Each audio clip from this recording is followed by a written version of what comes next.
All right, big changes for the 1v1 Breya list. It actually looks a lot more like the multiplayer list. It is a lot faster, and it is a well-oiled machine, or at least that's the way it feels to me. That's the way it's playing out.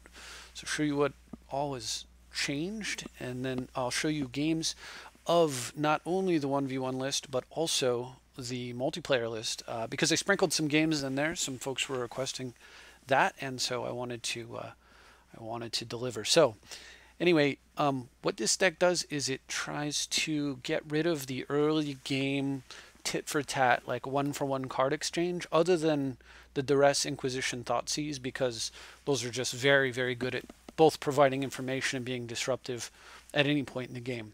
So it dumps that, and instead it replaces it with all these cheap card selection options.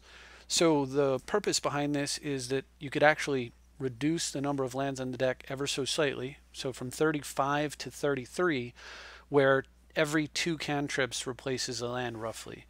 And although you can't get too crazy with it, but it seems to be working just fine. Meanwhile, there's a ton of mana that's been added to the deck. So the lands I took out, Dust Bowl, because it's just crazy slow. Flagstones of Trocaire, it's a great card. I'd like it with Armageddon, but I had to take something out. And Darksteel Citadel, same problem.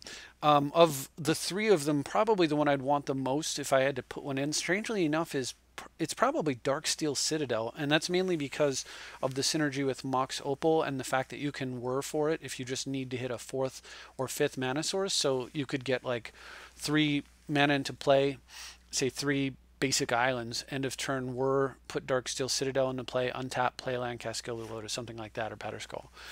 So that would be nice, but instead I put City of Traders in. I put City of Traders back in because, well, first of all, City of Traders' drawback is minimal when you have the pickup lands to, and remember, when you use a pickup land with City of Traders, the way that the effects stack, you want the bounce effect to happen first, which means you have to do it last.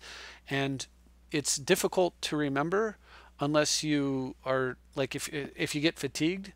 So here's the rule. Always click City of Traders. Okay, so that's the rule. So if you have a bounce land, let's say you have a City of Traders out, and you play, is it Boilerworks? Okay. You're going to get 2 effects that go on the stack, Boilerworks and City of Traders. The rule is always click City of Traders. So you click City of Traders, which puts it at the bottom of the stack. Now Boilerworks is on top of it. Boilerworks resolves and says, what do you want to pick up? Again, the rule is always click City of Traders, so you click City of Traders again, and it goes back to your hand, and then the City of Traders effect, which was on the bottom of the stack, resolves. It can't sacrifice itself. You now have a Boilerworks there and a City of Traders you can play afterwards. So just always click City and you're going to be good. Meanwhile, what City does, besides the excellent ramping into cheap, talismans and stuff like that, is that it functions as a replacement for Ancient Tomb fairly well. And it allows us to take more advantage of Mishra's Workshop. Like the goal, I had a comment that I made with somebody on the channel in the comments section, in which I said, if the deck isn't taking maximum, like if it's not abusing Mishra's Workshop and you're drawing it, it's not that great for you, then the problem isn't Workshop, the problem is the deck. So with that in mind, I went back and retooled. So what we want is maximum Workshop abuse, basically, although you don't have to have it. And that's the other reason for having City of Traders, so you can get ahead without having to have the Workshop. So I still have the As Foretold Ancestral Vision combo in here, simply because As Foretold on its own is crazy, and Ancestral is often pretty ridiculous, and together, of course, it's like ultra ridiculous. So we'll leave that in there, As Foretold being just tremendously awesome with Armageddon anyway. But for the rest, Grim Monolith makes its way back in, because if we're going to try to produce lots of colorless mana in order to jam it into ramp, then we want to maximize the amount of colorless we can produce, and Grim Monolith is the best 2-drop for that. One card I don't have that would fall into the same vein is Basalt Monolith. It's the 3-drop Grim Monolith that untaps for 3 that was actually a beta card. Grim was like inspired by that card. The thing about Basalt is it might actually belong in here, to be perfectly honest, but that's kind of where the As Foretold slot's holding, so I left it out. Anyway, so moving on. So Grim Monolith is in. Worn Power Stone is in. I don't think this takes the Basalt Monolith slot. I think it's better. A Workshop into a Power Stone is fantastic because just with those two cards you can cast like a Gilded Lotus or a Batterskull or something. So you don't actually need Shop into Basalt and then, you know, and then you rush out the mana and then have no use for it afterwards. So anyway, Worn Power Stone's in. Lantern and Relic, I had mentioned before, were already coming in. This incidentally helps with the mana colored issues that we picked up after losing Mox Diamond and to some extent Chrome Mox. So Thran Dynamo's in, just the best 4-drop mana producing artifact, and Gilded Lotus the best 5-drop mana producing artifact. So you've just got a ton more like ability to just generate, you know, blazing amounts of speed. And I also brought Copy Artifact in over Daze. Now I don't know how exactly I feel about that. Simply, you know, Daze has some really great synergy with Armageddon and Ravages, but on the other hand, it's kind of a nombo with those cards. It's not a combo with them sometimes. So it because of the fact that you might have Armageddon and then you draw Daze and you're going, what do I do with this? So I guess if you Armageddon in general, you probably have one, and that's probably not a concern. In general, having Daze is good because of land tax, and maybe you pick up an island pre-Armageddon, and that's solid. If I could fit it in, I would. But I think Copy Artifact as yet another speedy thing, it makes more sense. We've got big targets for Copy. There's the old Gilded Lotus, tap it, copy it, tap the second copy, and now you have 4 mana, which you can use to play one of these crazy cards. So there's that kind of a play, which is really good. So in order to make room for things, the other card that I really miss right now that I took out was I took out Disenchants. You may have noticed that. So there's actually no, like, you can't Mystical Teachings for a Disenchant. You have to go get like a Cryptic if there's something you need to get off the board and bounce it, or you just have to filter your way down to Vindicate, Dak Faden, or Duretti, or Nahiri, depending on what type of permanent it is. So that's a little bit, like, I'm a little bit uncomfortable with that. But the fact that, like, let's say that the card that you're trying to disenchant is, I don't know, a Jitte, you might be able to match them with a Copy Artifact or a, you know, Vedalken Shackles or something. There just aren't that many. The fact of the matter is there just aren't that many targets in your opponent's deck for Copy Artifact, but when they are, they're really high. Like, it's a very good thing to copy them. But meanwhile, imagine copying, besides Gilded Lotus, imagine copying a Batterskull. You know, Thran Dynamo's pretty crazy. Vedalken Shackles nuts. Sword of Feast and Famine, super good. If you can copy Jitte, not so good, of your own, obviously, because then they're both legends. But you could copy a Pithing Needle, so you get a second target. Or you can just use it for early, you know, early ramp if, like, you're not going for a really powerful card. So I think that the main thing is this deck just wants to overload on ramp and try to win the way that the multiplayer deck wins, which is you just race past your opponent and then make big plays backed up by a minimal amount of disruption, and your opponent's just so far behind, you know, mathematically that you win. So anyway, that's like the concept here, and those are the changes that have enabled this. The other card I took out besides Disenchant was Bitter Blossom. Basically, I needed a couple of 2-drops, and I replaced them with Copy Artifact and Grim Monolith. So Bitter Blossom, you know, it is a good card, but if you're trying to make big splashy plays with lots of mana, then Bitter Blossom is not really where you want to be. I mean, I really like the card, don't get me wrong, but I'd much rather be, you know, filtering as fast as I can with tons of mana in play and finding just the really powerful game-ending plays than finding a grindy card like Bitter Blossom. It is a very good turn 2, but hopefully on turn 2 we're doing something like playing a City of Traders into a Worn Power Stone, or getting a mana source out, or otherwise accelerating in order to, or, you know, making a power play like Dark Confidant or Stoneforge or something like that. So whereas Bitter Blossom, it is kind of in the same vein, but it's so much worse in terms of, you can play Bitter Blossom and let's say you go first, you go mana, you know, land, opt or something, portent, Serum Vision, Sleight of Hand, whatever. Your opponent goes first turn Elf because he's playing Leovold. You go turn 2 Bitter Blossom, he goes turn 2 Leovold. you get a token, and now you have to deal with the fact that he might just go land, duress you, time twister, and then you probably lose the game because a bitter blossom against a Leovold is no contest. Like the Leovold beats the snot out of you while you're waiting and waiting and waiting to finally get enough tokens to block, and then hoping that he doesn't have a single removal which will kill all three of your blockers in one shot, and it's just not impactful enough. So all that said, if there were room, I would certainly play Disenchant probably first, because having that utility is extremely valuable. That's the one thing that I'm not sure about.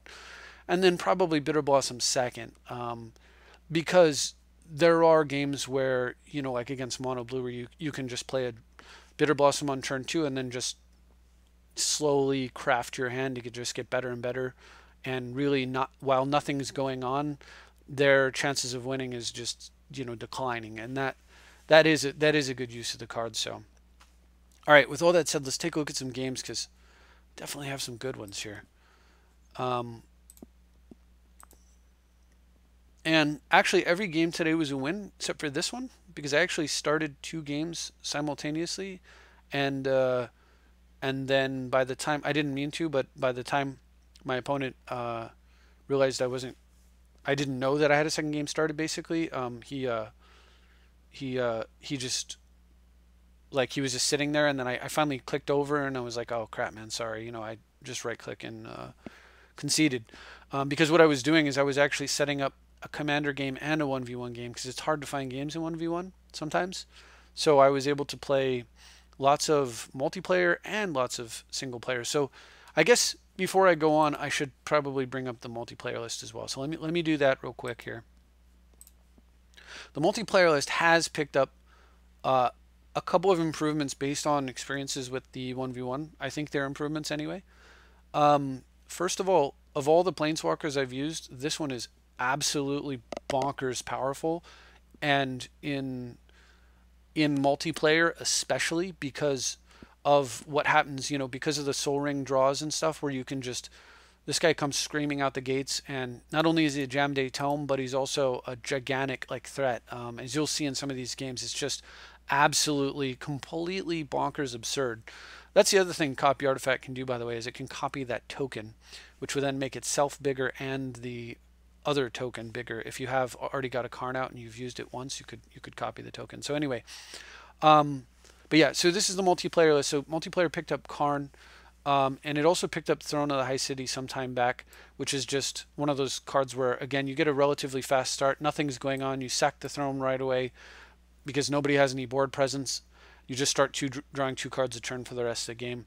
Now, when you have Necropotence out, Throne of the High City is only, it's like an enchantment that gives you 1 life per turn, basically, because you just Necro to 6 and then let Throne take the last card for you. It's not really that great. But the fact of the matter is, if you have Necro out, you probably have already won the game, so who cares? And then you'll see that I went absolutely ridiculous over the top with Disenchant, Divine Offering, Seal of Cleansing, Fragmentize, and Vandal Blast, plus, of course, Copy Artifact, all to deal with early Soul Rings or Crypts. My thinking here may be wrong, but my thinking is that, first of all, creatures are fairly well handled by this deck. Karn actually adds an additional element to that. This deck, of course, gets to run Treachery, which combos nicely with Winter Orb, incidentally. But so it gets to run Treachery. It has Breya. It has now Karn. It has Deluge, Vindicate, the Ready, and mainly what it has is the ability to just, creatures. Your opponent's playing creatures and you're playing stuff like this. It just seems a mite bit silly. You can generally just out quality your opponent's threats, and it's very unlikely that the creatures that they play matter much. So as a result, it's actually part of the reason why Throne of the High City is even better in this format, I think. But so as a result, the real threats are combo and artifacts, and at least from my perspective. So combo generally mostly goes off with artifact, with a kick of speed from artifacts, and so having these additional removal cards can disrupt that kick of speed that they're looking for. Meanwhile, if it's an artifact based deck, then clearly Clearly these cards are strong. So I don't know if that's right for sure, but that's the build, and so far it's been working fine. But it's hard to say because you just don't get a lot of super competitive opponents in the multiplayer version of the deck like you do in 1v1. So I'll go back to that, and we'll go check out some games. All right, so this is going to start with, I think there might have been some very light tweaks in the multiplayer list, but not much between what you saw just now. I may have be like one card off from these other games here. And look at this crazy start. Karn just being absolutely nuts in a deck that can produce this much colorless mana. So I'm going to lead off with Throne. I would have Moxed there probably if it had been any other land just to ensure I had Demonic Tutor mana. But because it was a Throne, I'm not going to do it because Throne's just so good. And I have a second land sort of with the Expedition map, so we'll just run out a Thran Dynamo into map and use the map right away. Here's where I kind of wish I had a pickup land. I got Command Tower, however, because I could have gone Strip Mine, I guess, but I want to, like I said, I want to make sure that I can DT. I'm going to go Soul Ring Karn, immediately produce a 4/4 threat, who's going to grow quite a bit in very short order. So we are ramping, and it is now a 9/9 threat, and I have a 7/7 to go with it. This is what I mean about Karn being utterly absurd. Like in this, it's just ridiculous. For 4 mana, I produced a 2/7/7 threats, and I haven't even played my commander yet. So next turn, if I find the mana, they'd both be 10/10s. If I don't, obviously I just tap 2 mana after I hit him with the sword, untap the lands, and then with the Soul Ring and the 2 I floated, I sack the Throne, and I start drawing 2 cards per turn. Plus, I Karn, so I actually draw 3 cards per turn. Yeah, so Karn also does that, right? It's just insane how good that card is. So anyway, probably one of my favorite prints in any format in a while. Like, I think I'm trying to think what my last favorite card was. Sword of Feast and Famine, certainly right up there. But Karn, man, what a really fun card for Breya. All right, so this was a pretty nice mulligan against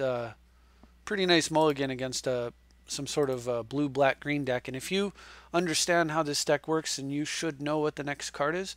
But if you haven't seen it for a while, or maybe you don't know, nothing wrong with that. I'll tell you in a moment. Yes, the answer was Necropotence. I just turboed into turn 2 Necropotence, draw 6 cards.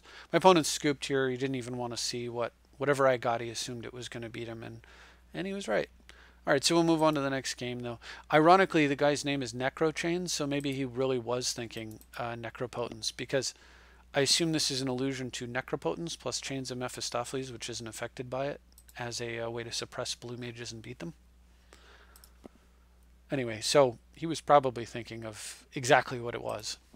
All right, so we got another game here. This game against Talran starts out looking like I'm a little slow, and then I'll check out this message in a moment. But the jig is up. I have a fast hand. We're gonna get 5 mana into play on turn 2 to go with that there Mind Twist. I'm not gonna actually slam it here in case if Casey was crazy like sandbagging a Force Spike there for some weird reason. But I will now. All right, it sticks. Gonna go with Thran Dynamo. Okay, my opponent's had enough. So he's got 1 land in play. I've got 3, 4, 5, 6, 7, 8 mana in play. Yeah, it's probably over. I could have twisted for 4 here. I don't really think that's as strong as getting the extra mana down. That way on the next turn, he's under pressure by just the existence of all that mana on my side. He's under pressure. And if he tries to do something like to catch up, then he just loses his entire hand. So anyway, he scooped, and we move on to a game against Necros, and you can see how fast, like the multiplayer deck is like a screaming fast machine. Yeah, that's true. I do have City of Traders in this list. I'm not sure if it stayed or not, but in this case, in this particular game, it did not. Luckily, in this version, I've got many disenchants for the turn 1 Soul Ring. My opponent is playing Krenko over there. So I'm going to continue to disrupt his mana. He's got an Ancient Tomb, though, so that game plan is not looking as good as it was, but I can tutor up a Crucible here off 5 mana and scoop. All right, so after Necros is Cody A. Johnson. And we'll get into the 1v1 games are coming, as you can see. All right, so any hand where you can deal with an early Soul Ring is probably a keep, and that's another reason why I have so many ways to deal with an early Soul Ring. This is going to be another go after turn 2 Necro hand, and yep. I use that so that I can tap this for black without taking any life loss. And because my opponent's not playing black, it shouldn't help him at all. So we're going to go to town now. All right. So it doesn't look like he quits, which means we'll get to continue to do some fun things. And as a matter of fact, I remember this person, and I had a discussion about he was actually complimentary towards the deck, which I thought was pretty cool. All right, so here we go. Big Mind Twist, refill hand, take some damage. It's okay. Gonna get some of that life back anyway. All right, here it comes. Give me that, and gonna go for a Tezzeret the Seeker. Tez is gonna fetch out a Mox Opal. I'm gonna go ahead and Necro and pass. And I thought about just tithing, but I don't know. Maybe I won't. I'll just wait for a bit. We're gonna go ahead and Tez into a I think Soul Ring here, but we'll see. Oh wow, awesome.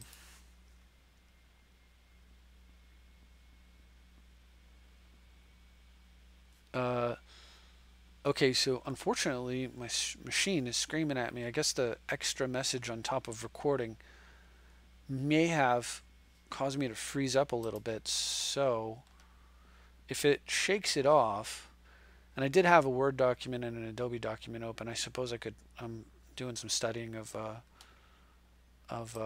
World War II history. So if I, this is not good. I could try to, okay, we're just going to try to wait it out. I'm going to have to close this out. I would like to send a reply, but I think just for the sake of my processor, I better not. Will the game continue or not is the big $64,000 question here. Okay, so what I'm going to do is let me see if I can, I don't know, close a few windows.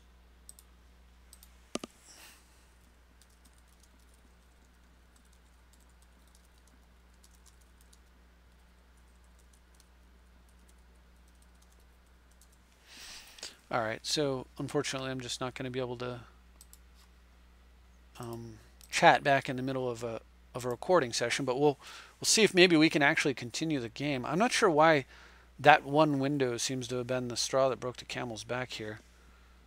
Maybe I will close. I guess I can close. This was something I'm going to fill out in just a bit here. I'll see if that helps. I suppose I can close this as well. 264. I just need to remember my page that I was working on. All right, so is the game going to proceed now that I've reduced the open windows? I don't know. It's not looking good. Yeah, I'm not sure. Did we just bug out? Is that what happened here? Yeah, it's a bugged game. Fails to find an artifact. That's not what happened. Anyway, as you may imagine, the game there resulted in a win. I just thought it would have been nice to have run through it there. So unfortunately, we'll have to move on. And I forget which one that was as well. So was it Gray Shirt Guy?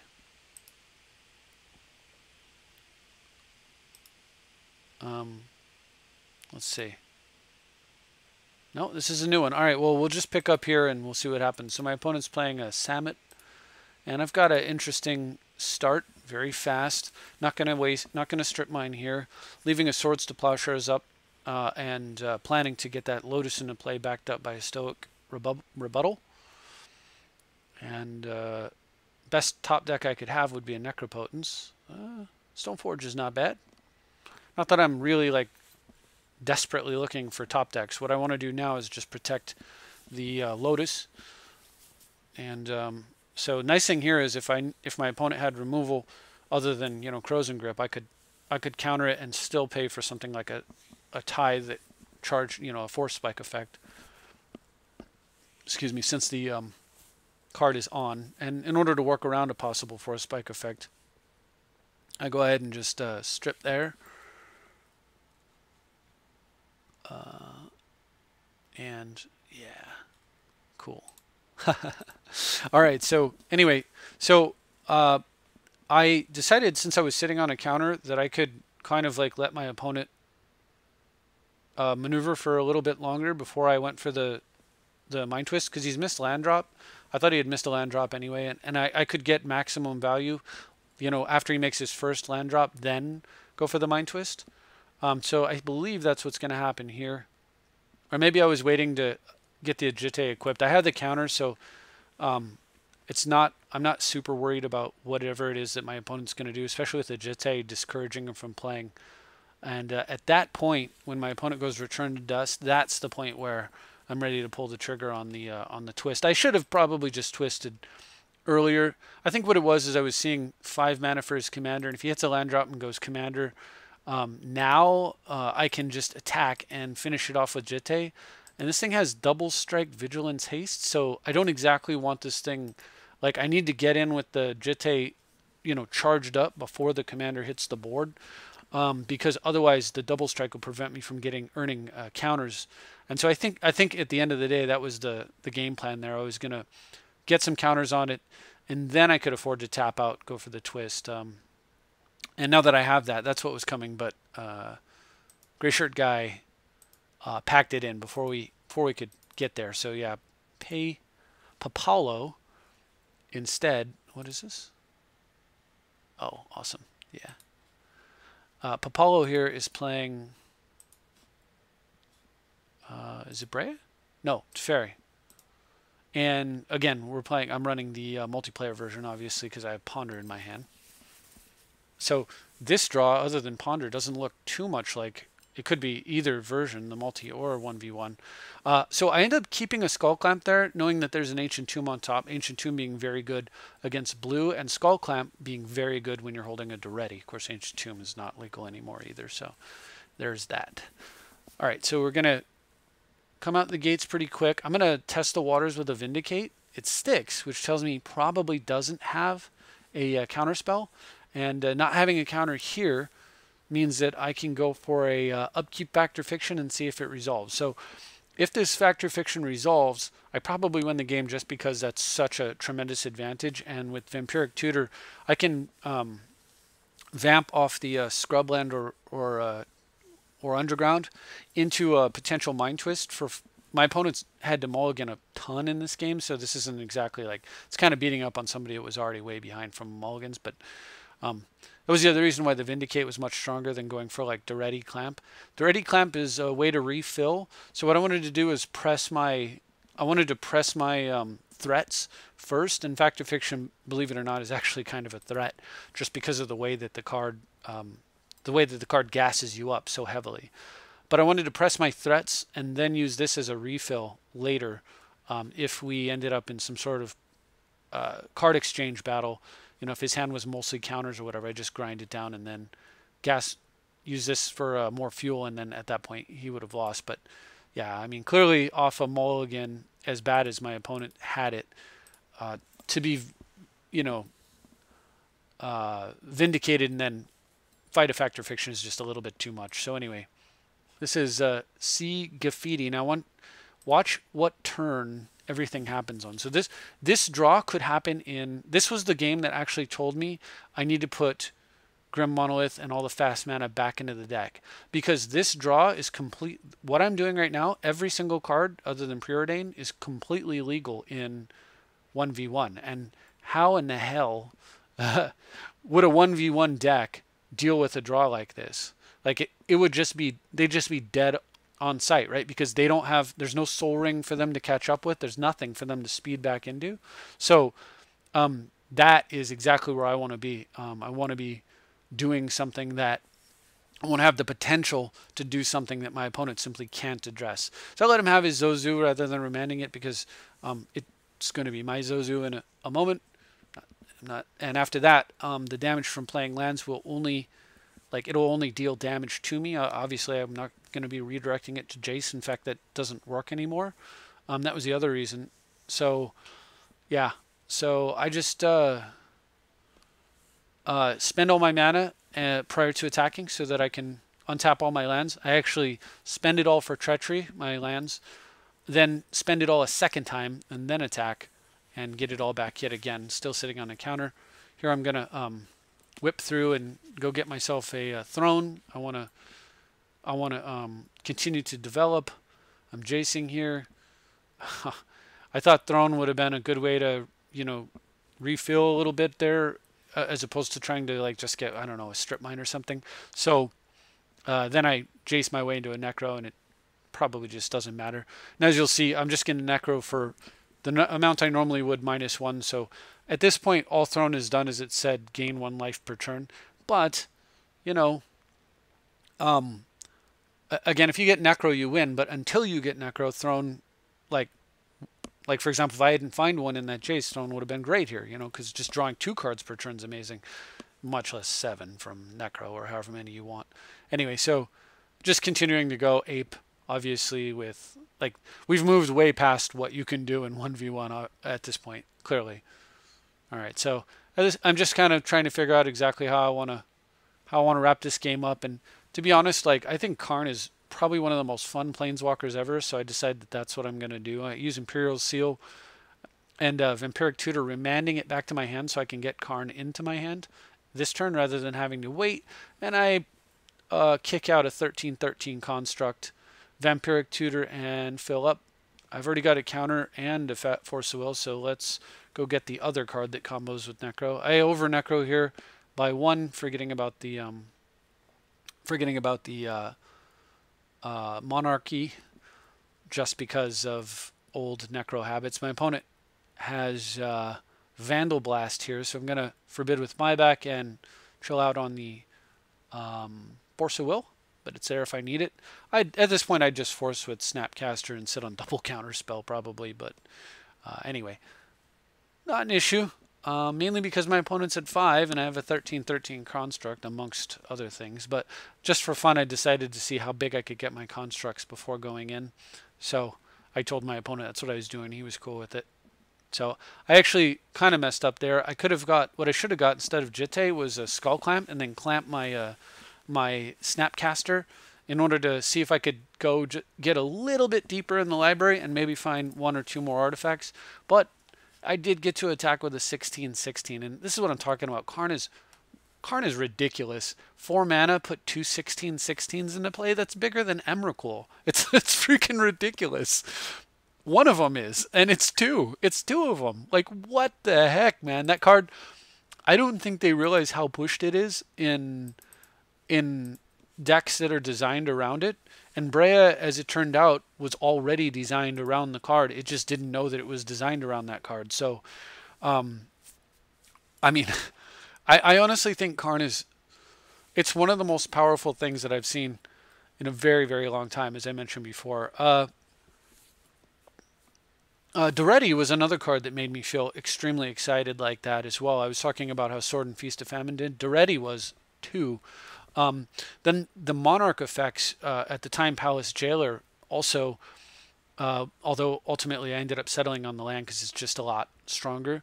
Here my opponent has a very fair draw, turn 2 Signet, nothing special going on. I have a very fair draw as well, except for the fact that his Signet's working for me now, and my opponent realizes that this game's probably over. This is Stone Rain.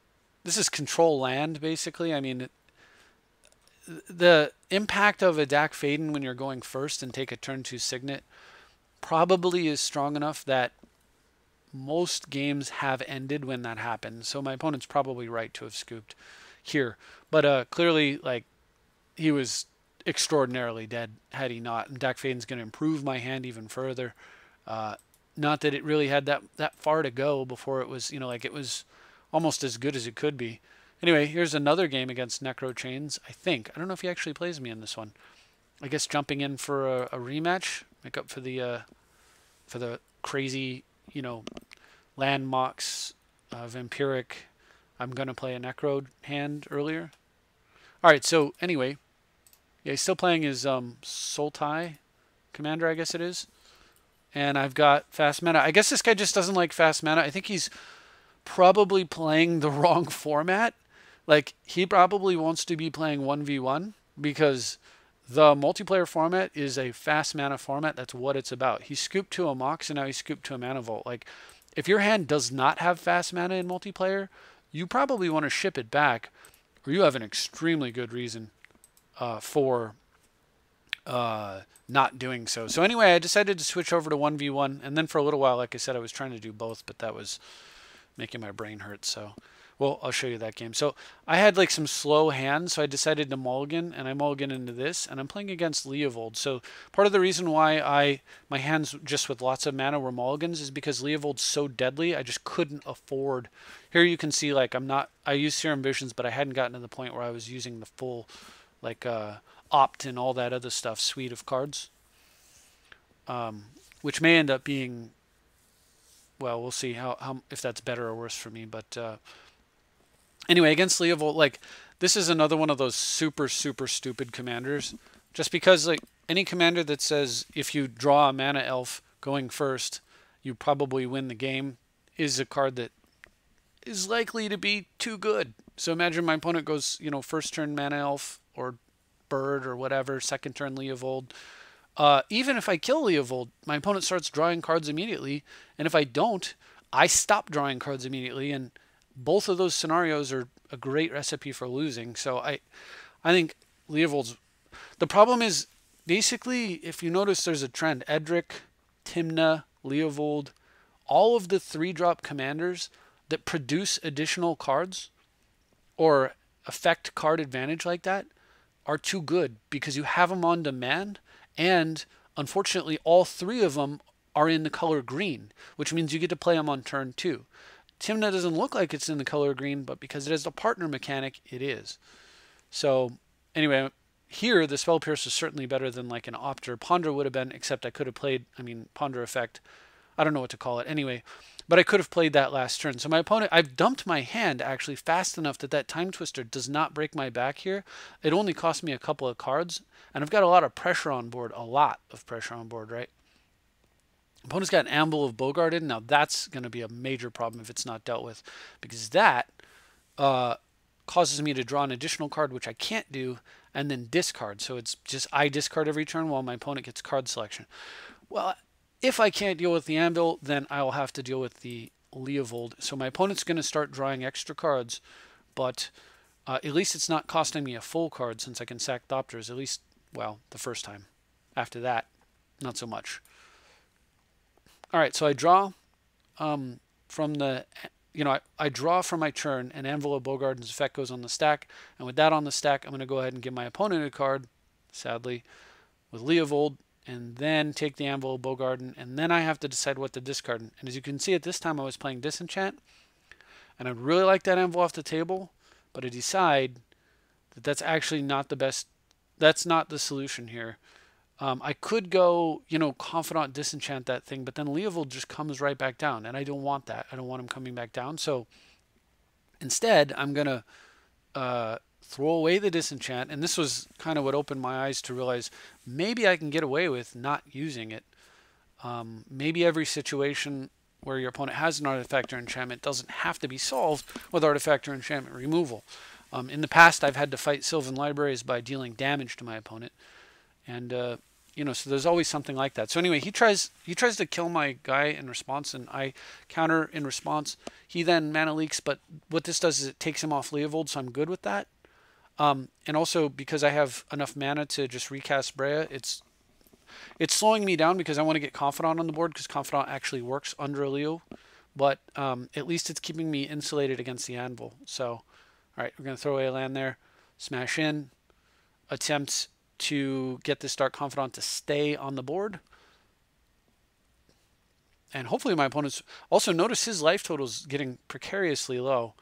The bash hit with the Batterskull early, and then, okay, we got to kill Leo again because of the Anvil. Get an extra card.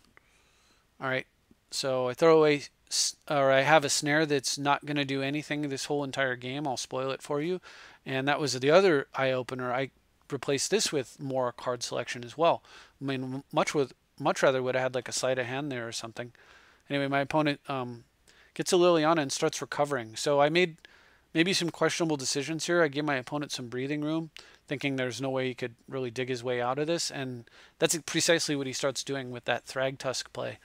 And so now, and look at that Bitter Blossom being effect almost useless here as well. So again, like multiple cards showing up as fairly useless, and all of them would have been better off as card selection. So anyway, I could have equipped Batterskull here, but I decided to play Bitter Blossom thinking that it would be useful against Liliana, but it's really not. Opponent's got a Time Twister effect on top of his library, so I've got to watch that. I guess I'll move it over here, which we know from Courser. But he is taken off of playing Leovold for yet another turn. And he did plus up a Liliana and throw away a card in his hand to take a card out of my hand right after I taxed. So I'm totally good with that. In fact, I'd throw away this other land to get that other card out of his hand if I could. I guess, so when I thought seized him, I took the Jitte, and I could have left the Jitte and tried to spell snare it on the way down. But the reason I didn't is because if my opponent, I make a misplay here, I'm going to pick up the Batterskull thinking playing it and getting a guy's better, when in reality equipping it would have been a lot stronger, as you'll see. So anyway, what I was getting at is if I went the route of leaving the Jitte and trying to spell snare it on the way down, and his draw for the turn was a counterspell, I probably just lose the game. So I didn't feel like that was worth it. It felt too greedy, and if my opponent does draw a counterspell at some point, the snare will be useful. So you know, I'll hang on. I'd rather hang on to it. He's displayed multiple 2-drops: Lightning Greaves, Strix, Leak, and so forth. So, all right. So we're yielding to Bitter Blossom and Tax. Tax, fantastic against the Liliana. Just a generally great card, generally. And Bitter Blossom, especially in a Armageddon deck. Yeah, just not really like pulling its weight here. And this is a situation where you'd think that it would. I mean, it is an insulator against Liliana's -2 ability here, but so is playing my commander. If you've noticed, at no point has my opponent had 2 counters on Liliana, and caught me in a situation where I only had the 1 creature. So, all right. So the Anvil effect is happening. Going to throw away probably Steam Vents. I don't see. It doesn't look like a good idea to be taking extra damage, especially since I picked up a Deluge that I might have to use at some point. So we'll throw away that Steam Vents. Mana's tight, and I don't want to play it on tap for life. I'd rather just play basic island here. For the most part, my mana seems secure on color. All right, so I'm going to go after that Thragtusk first, test the waters with that, and see where we're at. I might actually consider deluging. Oh no, I'm going for Batterskull first. Then I'm going to go after the Thragtusk. So I wanted to get the Batterskull down, see if my opponent had a counter, and then I realized, you know what? If I don't go after Thragtusk, if we go for Courser, not only can I potentially prevent him from getting extra cards, but I could kill Liliana right now. And unfortunately, my opponent has a Complicate, which is just an overcosted mana leak. It has the ability to cycle and act as a force spike that draws a card, but it's not a very good card. But you know, it's not like crazy to use it or anything. It's just not. It's not particularly good. You generally want mana efficiency over kind of gimmicky tricks, but it did stop my just hard casting. It was enough to stop my swords there. So he's gonna make me discard, and I finally throw away the Spell Snare, which could have been an opt this whole time, or an opt effect. All right, so my opponent. I thought here he was gonna play his commander, so I was actually kind of hoping that he would play his commander, because I do actually want to get some value out of the Deluge. And the top card of my opponent's library, though, is a Yogwell. So I'm actually pretty nervous about how this is going to play out, because while he has no cards in hand now, there's a couple of different things that he could do. One line he could take would be to Gaia Reach Sanctum, and then after that, he could maybe cast Will and extract some kind of value, like get a Jitte on the board. Another route he can take, though, is he could just get his commander down and prep, hurting me with the Anvil, and then also preparing himself for a giant play. If I were to sweep the board, he has a big play with the Yawgmoth's Will to follow up and just totally recover. none of that's too good for me. But for whatever reason, he decides not to really do anything. Hit me for a card with the snare, and that's it. So I'm not quite sure what the reasoning was of that, but it's good for me. I get to kill Liliana, which was the game plan all along, was to move this Batterskull over to the Fairy Rogue and smash Liliana. So that's coming, which will help. If he wants to replay it off the will, this Azorius Chancery that I just picked up is going to be super useful because I'll be able to pick up a land and throw it away if he pluses Liliana. So right here, I mean, Bitter Blossom is working out for me, but probably not as well as just spinning through my deck faster and finding better cards with more impact, or at least that's the thought. Also, if I had like the giant mana cards, I would be able to just cast and recast again my commander and deal with quite a few things just by replaying Breya, which tends to solve a lot of problems actually. All right, so Anvil of Bogarden's on the stack. At some point, Magic Online is going to figure it out, and that's going to resolve itself, and probably throwing away the Bloodstained Mire. Nope, it's throwing away the City Brass. There's no point in taking a bunch of free damage. I guess the Mire was off the Confidant. Anvil is going to be City. Yeah, let's throw away that City Brass, please. For whatever reason, Magic Online is once again taxing my system to no end. Which is crazy because this system here is new and has a lot more horsepower than my last one. But that's Magic Online for you. All right, so I apologize that this is moving so slowly, but the turn should be, or probably is. So I may move the Batterskull, but another route I can take is I could play Breya here and then sack and just kill Liliana with the Breya's ability and not mess with moving the Batterskull token around. Because I certainly wouldn't mind trading the Batterskull token for the Thragtusk. But I guess I decide ultimately that I would very much like to have the 5 life here. So I go that route.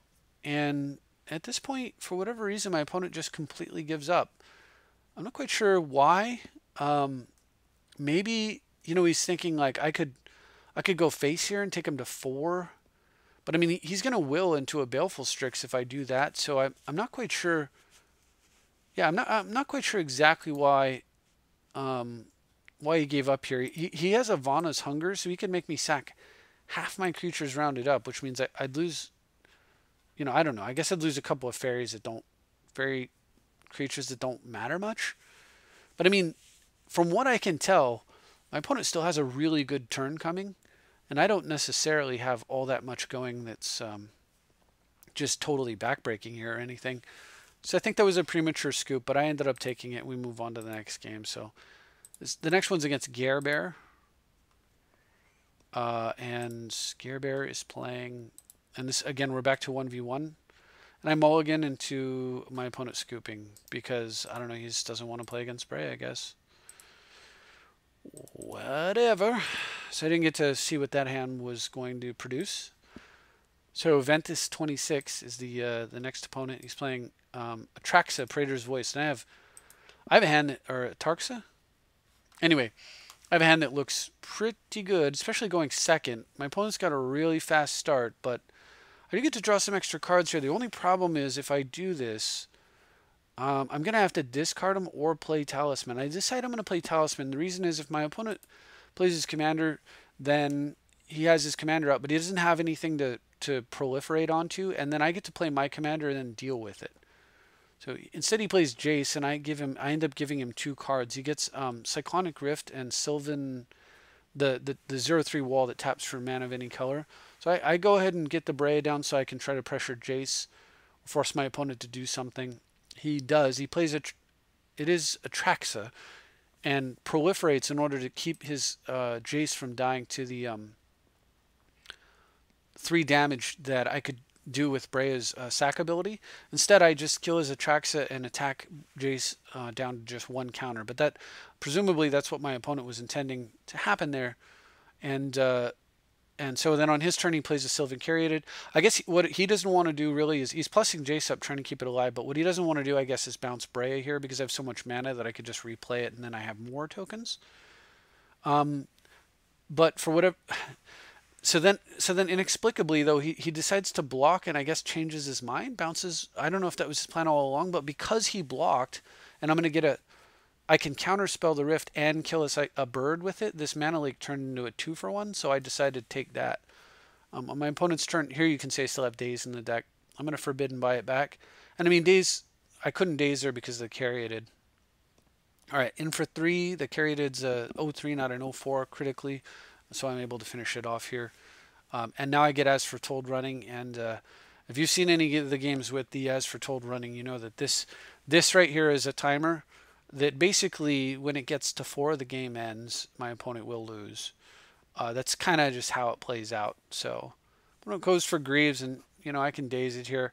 I didn't really need to is the thing, and I certainly would have preferred card selection. But you know, if you have a Daze and you can Daze, then use it. Here I was searching for Scroll Rack and realized that I didn't have it in the deck. So this was a game where I put Scroll Rack back in, going, what the heck am I doing here? I could have had 3 new cards, and then an As Foretold running would have been perfect. Instead, I had to get this very slow, cumbersome scroll into teachings into whatever. So one of the cards that I added though is Portent, and so that works out nicely for me. I'm going to draw that Fact or Fiction beginning of my opponent's turn. And then what's nice here is, so my opponent's using Oath of Jace. He doesn't have any Planeswalkers yet, but I mean, he's clearly playing a Super Friends Atraxa deck, so that's not really a very good route to victory ultimately against Breya. So for now, I can ignore his commander if I want to. I got my Fact or Fiction, so I tutor up a counter spell. I've got As Foretold at 3. I'm going to go ahead and smash in for a little bit more. And now I'll take him out because with As Foretold at 3, unless my opponent can kill it right away, it's going to go to 4, and then I'll just play my commander basically for free. Here I go ahead and flashback in the interest of mana efficiency. I flashback Teachings because this is coming up on 4 and I'll be able to use cards on both players' turns. I go ahead and get a Cryptic as my counterspell.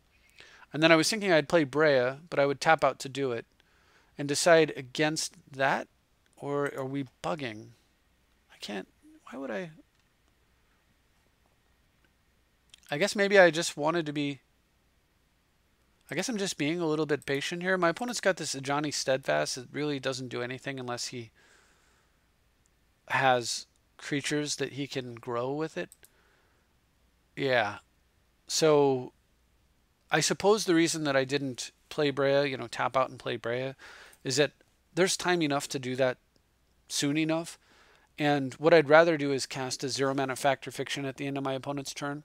That's what the thinking was. 0-mana Fact or Fiction plus a 4-mana Cryptic plus a 2-mana counterspell. It's exactly 6, and it's what I have untapped. So I want to go for ending the game by supplying cards into the As Foretold that's ticked up to the point where I can play everything in my deck for free at this point, and 2 cards per turn. So the commander's coming, but excuse me, I'm going to just generate tons of cards here, bury my opponent in card and mana advantage off a single As Foretold. Pretty good stuff. All right, so here I've got Captain Laser, and I'm trying to get through these games as quick as I can, but also be entertaining. Hopefully doing that for you. Opponent's playing Joyra, Weatherlight Captain. Leads off with an island. I've got more of these cheap card selection effects. But importantly, against blue, I've got a first turn tax with a second turn Inquisition and a Portent if I get to tax, which it looks like I will. More than likely I was going to be able to. It might have been nice to Inquisition there, but tax is, I think, even more valuable. So I Inquisition here, and then I'm taking a creature that flips into a Planeswalker and seeing a bunch of mana, excuse me, on my opponent's side of the board. Excuse me, an AoE Sweeper and Weatherlight, a legendary artifact that could start drawing him cards if his commander comes down first, which is what I thought was going to happen there. Then he'll be able to crew this thing, and then he gets to impulse when he hits me for historic cards. which is really powerful, actually. Very strong. I'm kind of impressed by this card. Here on my turn, if you noticed, I didn't properly calculate how many cards I was going to have after playing the Vedalken Shackles. So I actually shorted myself a island for the tax. But my opponent doesn't know I don't have islands, first of all. And secondly, if he were to play a land, then of course I would definitely have an island. So with the Vedalken Shackles in play, my opponent's hand being completely nullified or nearly nullified, I mean, he could have, again, he doesn't know that I don't have a land. So from his point of view, he can play Joyra, accrue this thing, look for an artifact, then give me the Joyra, and then totally lose to the fact that Breya now has Joyra, which means all of my artifacts generate cards for me. With that in mind, I think he was probably right to have scooped there, and so clearly, you can see though the work that the cheap filtering just like it just smooths things out so much nicer. Anyway, so here we've got a game against Snarksy, and I think this game also, yeah. So now we're really getting to the ultra selection build where we have like sleight of hand and opt and all that stuff. Opponent's playing. What was my opponent playing? Double Forest is not something you typically see. Hypetra, Vizira Poison. So not really like super competitive or anything, but I mean, look at this wonderful, like the way this plays out. I get to tax first, and then I get to Slay of Hand, and the rest of my opponent. It's just very, very mana efficient, very good selection. I made a mistake here though, so I thought Slay of Hand actually said, I thought it was like there are some other cards where you look at the top of your library and you like Impulse. Okay, so when you Impulse, you pick your card and then you put the rest on the bottom. And for some reason, my brain said, "Oh, pick the card that goes to the bottom, not the card that goes into your hand first." So it actually is just a mini Impulse, and I just didn't pick up on that. So I actually clicked on the card I didn't want, and ended up getting a Tundra in my hand there.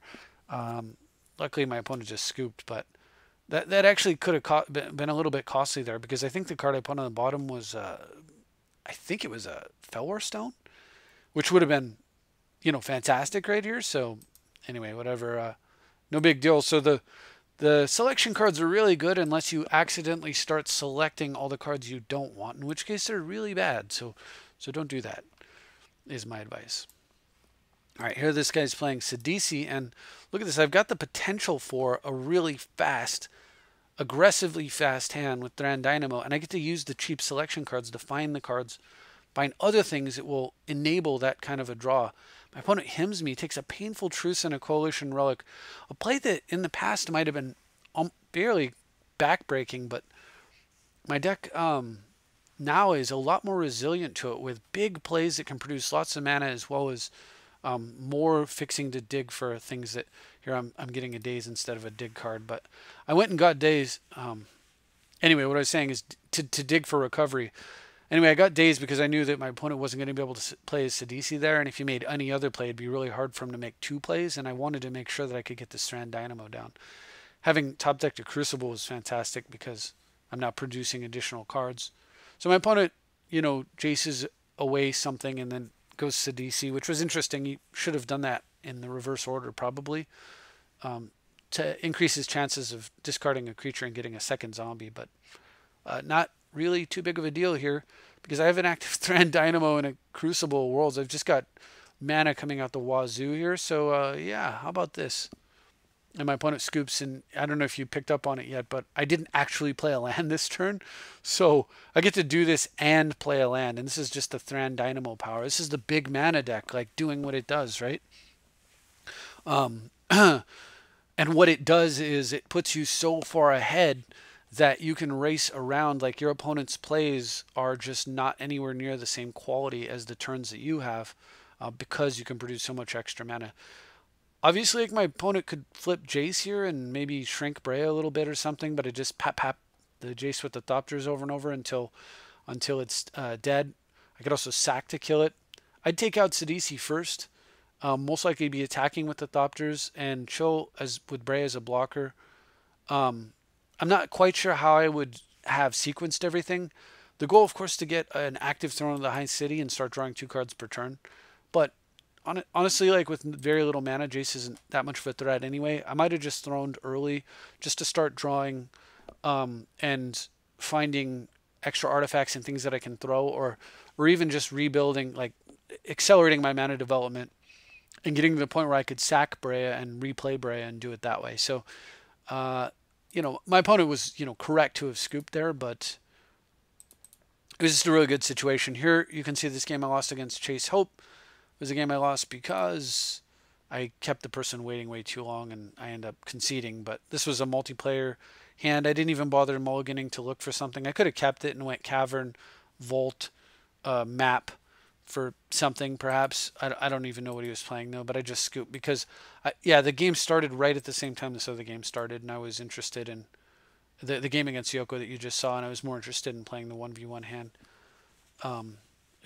It started maybe a half second afterwards. So anyway, this is multiplayer again, so I've kind of flipped back and forth here, and I have a gigantic mulligan way down to only 4 cards. So this not looking too good against the mono blue deck. Mulligan to 4.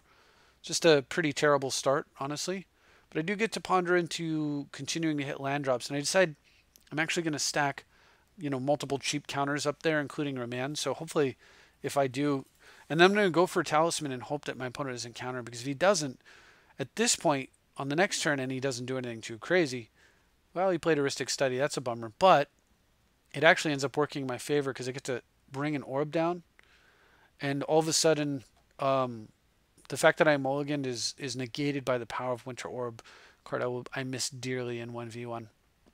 Because I draw a Confidant here, I go ahead and run it into Heuristic Study and let him have a card.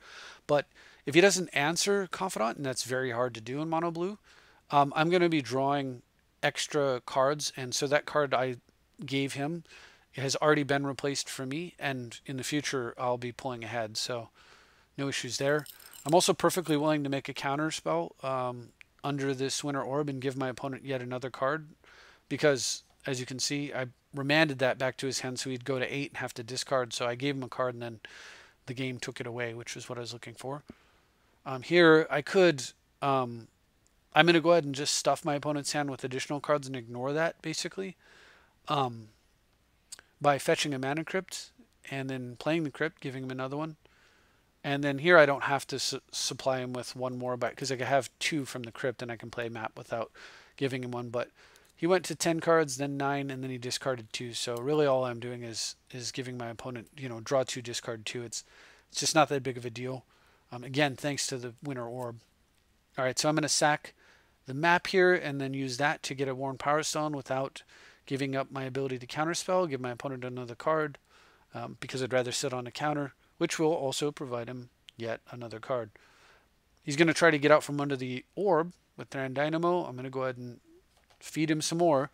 But as you can see, mana advantage with orb trumps card advantage with hand. And at this point, my opponent can see it clearly too, and he gives up. At this point, I've got 2, 4, 5 mana per turn. Next turn I get to untap Throne and sack it immediately, and then I'm drawing 3 cards per turn. This temporary sort of card advantage that my opponent's getting, really it was just filtering because he's drawing a lot and discarding, is going to be completely undone.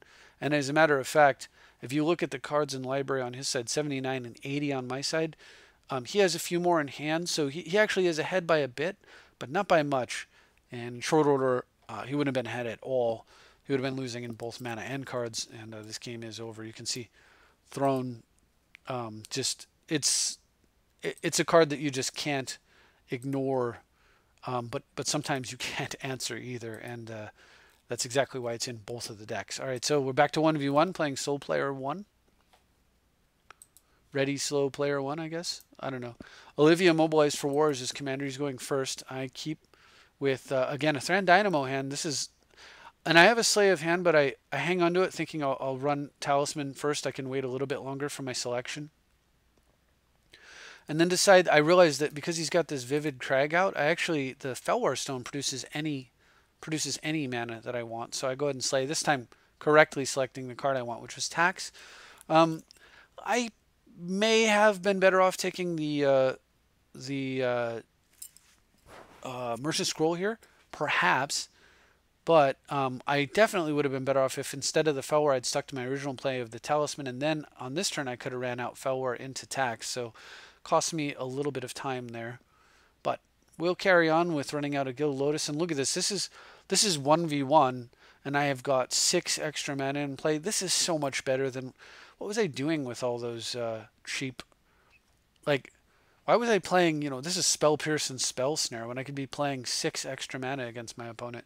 Anyway, so my opponent's got an active Jitte, so in order to prevent him from getting extra counters, obviously my opponent's deck is not great here. I'm not like trumpeting saying, oh, look at how good I am. What I'm trying to say is look at how good these cards are, and I think that just makes a ton more sense for them to be in the deck. So this thing, if it's targeted, it has to be sacrificed. So it's actually straight up terrible. It's 3 mana 4/4 because he pitched a card to Olivia that doesn't target, but he can't equip his Jitte to it. I'm going to draw 3 cards here, plus I'm going to draw another card. So I get to go all the way up to 6 cards in hand with this much mana in play. He's probably right to scoop, but if he didn't, I get to throw down Batterskull and a Stoneforge. At which point I have 2 choices. I can 2 fairly obvious choices, maybe 3, I suppose. I mean, basically at that point, well, there's a couple ways I could play this out. And actually, the more I think about it, the more I realize what I probably would do here is I play Breya and I play Stoneforge. I do Breya and Stoneforge so that I have enough mana to sack and kill anything that he tries to play before he can equip Jitte on it. So with Breya preventing him from using a Jitte and the fact that this creature can't be equipped, and I've got a Stoneforge out, Stoneforge would go get, maybe, if I needed more cards in hand, I'm not sure, I might actually go get Skull Clamp. But if I'm planning to sack, then that's not necessarily the best. Of course, with Breya and this much mana, I could probably feed it quite a bit, so maybe that would have been the play. Other options were, of course, Sword and Feast and Famine, which would, protect my guys from his black removal while disrupting him. Or Jitte, which I could use 1 counter to immediately shoot this thing once I ticked it up once and kill it just by targeting it. And then also by getting counters on Jitte, I could keep him from ever getting a Jitte active. But I think Breya did a good enough job, would have done a good enough job of suppressing that. And I don't really need the pro black as much. So I think I would have gone for Skull Clamp so that I could gas up if I needed to. So Stoneforge comes down and gets Clamp. I play Breya. I kill his guy or anything that he tries to get down and play. And then on my next turn, Stoneforge gets to do a surprise Batterskull, this is one of the things that I really like about having Batterskull, this interaction here, is that when you don't fetch Batterskull, your opponent generally doesn't see it coming. You have to telegraph it most of the time, but not all of the time. And that means you get to do cool stuff. You also have a non-telegraph Batterskull in the form of Whir. So you get these combat tricks that can generate card advantage from cards that are already really, really strong. So we're going to go back to multiplayer and then finish up with some 1v1s. This Necros here, well, he's playing Krenko, but as you can see, my hand is, multiplayer madness and just getting better with every draw phase. The funny thing is, other than the Soul Ring, which I didn't even use there, well, I am going to use it because of the Mana Leak, but I'm only using it to stop something played with a Chrome Mox, so I think that's fair. I'm going to go ahead and stop this War Chief from making his goblins cheaper and hasted. Definitely don't want hasted Krenkos even possibly hitting the board. And because of the fact that the Cavern of Souls exists, I want to counter anything that gives him that ability. Because if I wait to counter Krenko, he might just run out of Cavern of Souls, and then I feel real, real stupid. So I counter his Goblin Chieftain again. I actually I can't cast Breya here and just kill Krenko outright. Luckily, I do draw an Andretti, but it would have been hard to draw a card that I couldn't use too well. I mean, Basic Island would have been the worst, I suppose, because I either would have, for the most part, everything left in the deck either fixes the mana situation I have or continues to disrupt. So I go ahead and I was thinking about going and getting Mox Opal here, and I decided Skull Clamp is just, with the Duretti out, it's just superior. And so I go ahead and I use it. I draw 2 cards and use a Duretti. I find a Mana Vault, and I use a Duretti to just sack it without ever spending the mana and kill his Krenko immediately. I'm going to imprints his Skirk Prospector with a Lightning Crafter, which taps to deal 3 to any target. It's a little bit threatening, but as long as it's not going to actually kill Duretti this turn, I'm not really that worried about it. I did make so what I'm going to do is I'm just going to develop. So I just ramp way ahead. I should have actually not preordained there. I should have actually clamped the Trinket Mage. Opponent cycles the Gem Palm Incinerator it. I'm not sure why it doesn't kill Trinket Mage there, and then shoots Duretti for 3. It's not 4, so it's okay. He's down only 1 card in hand, and ultimately when I don't know if he just realizes, I don't know what he was thinking, but at this point he's probably thinking the game's over, and he's right, so he scoops. But if he hadn't, the plan was, get Breya down. Well, the plan was get Jete down, attack, kill this thing, get Breya down, clamp, refill the hand, plus up the ready. I would have drawn 6 extra cards next turn and played nearly all of them. I also could have shackles this guy rather than Jete it. So, I mean, long story short, yeah, unless my opponent, what he needed there was like Vandal Blast or something. So that's the last of the multiplayer games, and now we'll do a couple more 1v1s. Yoko Yoko 23 here I've seen in the tournaments on the weekend, so I was expecting a pretty good game here. Unfortunately, I don't know, he just doesn't feel like playing Bray in his off time or whatever, and he scoops. But look at this. This is a 1v1 hand, and look how crazy it is. So the correct sequencing for this is not turn 2 Worn Power Stone. The correct is turn 2, turn 2 Grim Monolith Power Stone. That's not the way to do this. The correct is turn 2 Grim Monolith, turn 3 tap for 5, cast Gilded Lotus, cast Worn Power Stone, and then untap. Get Breya down, probably, but either way, Armageddon if necessary, dig if not. I would have loved to have played this hand out. I mean, that is just a really sexy 1v1 hand, but nothing to be done for it. So, Carlos Patatos Valdez, a name that I recognize simply because it's difficult to forget, and have played over the years off and on my channel. I think it's been a long time player. Is playing white-black and is going second. So again, 1v1, and look at how, like, this is just so much better. Look at how much better this deck is playing out now than it was before with the extra speed in it. I mean, yes, again, my opponent's not like putting up, I don't know, a big fight there with a non-blue deck and Thraben Inspector turn 1, which is actually a decent little creature. But turn 2 draw a card is clearly not good. But regardless, I mean, I am just like roaring out the gates thanks to Grim Monolith, and about to get more cards with Tithe, and I can turn them into real cards with Scroll Rack. But also, I've got a Trinket, so I'm gonna, do the Tithe trick here. Having drawn a Ravages of War, this is just even more valuable. I decide I'm going to get a Badlands because I'll get my worst land here. I'll go ahead and Trinket into a Skull Clamp, of course, with a active Breya and some Thopters out. Opponent chumps here. I go ahead and pay 3 life. So his Thraben Inspector bolted me, prevented 4 damage to him, and drew him a card. That's pretty good, but not as good as clamping a Thopter.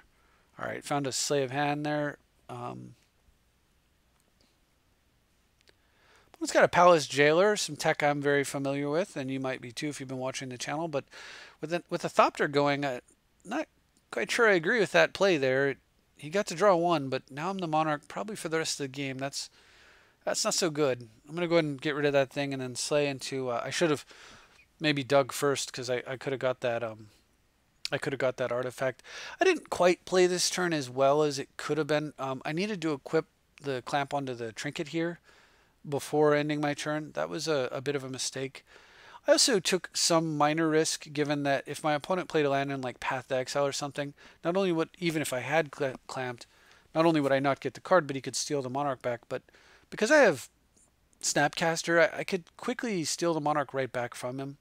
So I wasn't that worried about it. And as you can see, the Armageddon just broke his back. But I mean, look at how much smoother, like the deck is just so much smoother with the fast mana, and the card selection is just, it just plays out brilliantly. And I mean, here we are after an Armageddon, and I'm at 7 cards in hand with all these permanents in play. I just love it. So anyway, moving on to the last game, I played against Javid Nazrin, and then this is it for the series. So hopefully you've been enjoying my my game here, these games here, and I'm playing against Grizzlebrand. So I've got a turn 2 Confidant, and if that deck's combo, this might find me some solution to a problem of, if he's playing like super rampy artifacts. Remember, I don't have Disenchant now, and I don't have Vandalblast either, so could be in for a heck of a game. Although what I want to do, of course, with Confidant is like dig for deck fade and stuff like that. Or just counter spells and hope my opponent doesn't get himself a Cavernous Souls. So he's got an early Greaves, Wayfarer's Bauble, ramps up a little bit, goes for a Chorus or Portal. I don't want him drawing 2 cards per turn, so I will remand that. Of course, I don't want him drawing 7 cards per turn either, so remand is also trying to, I'm using it to try to dig for solutions here. I don't find anything particularly good. I'm going to play Breya. Hopefully my opponent doesn't punish me with a big creature or some kind of way to Dark Ritual a Grizzlebrand out, and then I'm probably just dead. He does punish me with a Life's Finale, which puts 3 creatures from my deck into my graveyard, so I no longer can draw Stoneforge, Snapcaster, or Trinket Mage. Instead, I draw Gilded Lotus, which is pretty good here. I get to Lotus into Felwar into Night's Whisper, grab some cards and pass. If my opponent can't go Ancient Tomb, so if he doesn't have City of Traders or something along those lines, he's probably not slamming Grizzlebrand. So instead, he made the play that I kind of expected, which was the Coercive Portal play. That buys me time, and Coercive Portal, as good as it is just not anywhere near as fast as a Breya with Clamp. So I get to remove Ashes to Ashes from my opponent's hand. That's a pretty good card. Leaving him with Darkness, which is a Fog. It's literally just Fog. And Aether's Snap, which is, I don't know what it is. Anyway, on his turn, he draws a removal card for Breya. Actually, at this point, Breya's purpose is, for the most part, not to be Breya. It's actually to do what it did. It's to be a draw 4, so I'm good with that. I have Opt and going to do that at the end of my opponent's turn, but for now, I'm going to go ahead and get Shackles down. Here I am still sitting on 7 cards. I'm outdrawing the guy with draw 2 per turn, thanks to Clamp Power. Very, very nice. Opponent gets a Bog Witch down, and because I look at the situation, I know exactly what his hand is, so I'm going to steal it in response. Not sure he thought this through entirely. That is another Clamp target for me that also produces mana, and with all the extra cards I have, I'm alright with that. There's a Throne of the High City, so now I can draw 2 cards per turn for the rest of the game and match his Coercive Portal. So this is kind of what I meant about cards allowing me to, while I can't disenchant the portal, maybe I can beat it in other ways. So opponent had drawn there was one card I didn't know in his hand. It was Dismember. He drew it there, so that went away, but I'm not really going to fight over that, nor concern myself with it particularly heavily. Instead, I'm just going to fetch and protect my board state with a second counterspell in case he draws like a Duress or something. Plays a Rain of Tears, strangely enough, on my tapped land. I guess he's trying to affect my color situation, which, there's some value there, I suppose. I'm going to go ahead and pick up Batterskull at the end of my opponent's turn, replay Batterskull right away. I get a Crucible that I draw for the turn, so I'll go ahead and play that, replay the land that my opponent killed, or land that will do the same job. What I'm trying to do here, and what he was probably doing, is because I have the Shackles, he may have been thinking he wants to keep me off islands, and it doesn't matter which one, he just wants to keep me off blue. But with the Shackles running now, that's going to be impossible. He Damnation's a Batterskull token, which I'm more than happy to see. And finally, he goes for a Dark Tutelage, taps him out. So I'm going to counter that and bounce his artifact that was drawing him 2 cards per turn. Meanwhile, I'm going to activate my land so I can draw 2 cards per turn. Pithing Needle his Grizzlebrand in case something goes wrong here. And I can afford now to counter his artifact if I want and let his Grizzlebrand go because I've got the magic number of islands in play. And I think that's what he was looking at before. I don't know if he forgot here or what, but I'll take it. So I'll go ahead and fetch a Workshop at the end of my opponent's turn because Workshop will allow me to press Batterskull Abuse as well as my commander. Then I realize I do the math wrong on this, but I realize that Grizzlebrand, with the amount of equipment I have, hits for... Remember, you can kill your opponent with commander damage. So at this point, that's what I'm looking to do. I think I did the math slightly wrong. I actually did not need to equip Skull Clamp there. So it was a mild mistake, but my opponent... For his turn, all he can do is play a solid Solemn Simulacrum. I use 2 counters on Jitte to kill it before he can equip Greaves on it. And so he doesn't have a blocker here. I scroll rack, improving my hand, and shuffle away the nonsense. Um, and I was looking for a way to make this like lethal damage. So I was thinking I would kill him with commander damage. Then I was looking at, okay, I'll kill him with lethal damage. And at the end of the day, it didn't really matter. Commander damage it is, so we get 24 points. And that's the interesting thing about commander damage. You can kill your opponent with their own commander. I'm not sure why commander damage applies to your opponent when it's their commander, but guess it has happened before where I've had that occur, and you don't see it too often, but this was just one of those weird corner cases. Obviously, like, my life total was very, very well padded with Grizzlebrand having lifelink and double lifelink doesn't really do much, but I don't think it gives double life, does it? Actually, that's a question I do have. Let's see if we can figure it out really quickly from the log. So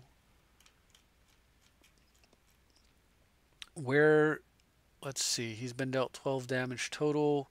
It actually doesn't show the life changes in the log, so I don't know. I didn't check. I know if you have something like a Spirit Link, which is not life link, it's an old school card. Two of those would stack, but I have no idea about lifelink specifically. I don't think it does, actually. But at any rate, somebody, I'm sure one of you knows the answer. I suppose I could look it up, but I'll leave that to the audience if you're interested. But that was kind of a fun. That was kind of a fun little way to finish up. But as you can see, I'm really digging the big mana now. What I haven't faced is like the aggressive low to the ground decks that abuse Tymna. Specifically Tymna, or, well, to a lesser extent, what's the other 3-drop that draws cards? Leovold. So I did face Leovold a little bit, but decks that abuse Leovold and Tymna are a big problem, just because of, especially it seems the Tymna decks, sometimes because they run so many force spike effects and things of that nature, because they just want to continue, like, they get so far ahead that you can never resolve anything that matters, and if you do, they're going to kill it, so it doesn't matter. Basically locking you out of the game very, very fast off those extra cards.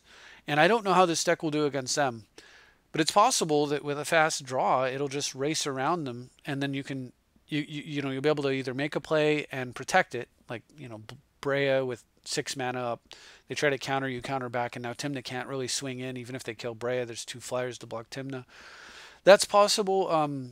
It's possible other things will happen. I'm not quite sure, so I would be interested in having that fight a few times and seeing, does the big mana Breya deck work better against the low to the ground force spike decks? It might, because if they don't force spike early, it's also possible that you get so much mana that they can't stop the deck. So a lot of interesting things going on here. I think this is funny because it was an evolution backwards, but it might be a step forwards now. With Mox Diamond and Chrome Mox gone and Ancient Tomb gone, and almost no other deck capable of generating the kind of just raw speed in mana development that this deck can do. There are decks that could probably do more if they're just purposely focused on that, but even so, as far as I know, I have all the best cards in here. I don't have Jeweled Amulet. That'd probably be the next one to put in, just because it can occasionally, you just go land, Jeweled Amulet, untap, third land, cast either As Foretold or Worn Power Stone or something like that. But I have just about everything else. So a deck that might be dedicated to generating even more or faster mana could potentially produce more, but they might have less to do with it. I think this is probably the happiest medium that you can get, or really close. So, and I haven't even seen decks like that. So with that said, and those fast mana artifacts gone, it's possible the deck is back to a situation where it's going to be the fastest deck on the block. And if it is, then it should be favored in most every game, except for those situations where you just get a tremendous mana stumble. Maybe, for the reasons I described of Jeweled Amulet, copy artifact should be Jeweled Amulet, That's an interesting question that I'd be curious to hear from you. But as you can see, like if you, the more targets you produce of value, and also just the fact that copy artifact is an additional talisman if your opponent goes first, like if they go turn 2 signet or talisman, you really want to match them at the minimum. Copy is a way to do that. So I think copy probably stays, but I'm curious what you think. Is there a slot you see that Jeweled Talisman could be? What is that slot? Do you think copy artifact should be that? Should something else be that? What do you think about this version? And what do you want to see more of? Do you want to see more multiplayer 1v1? Do you want to see more blended approach with the videos? Let me know in the comments. And as always, thanks for watching. Please consider donating. The link will be in the description.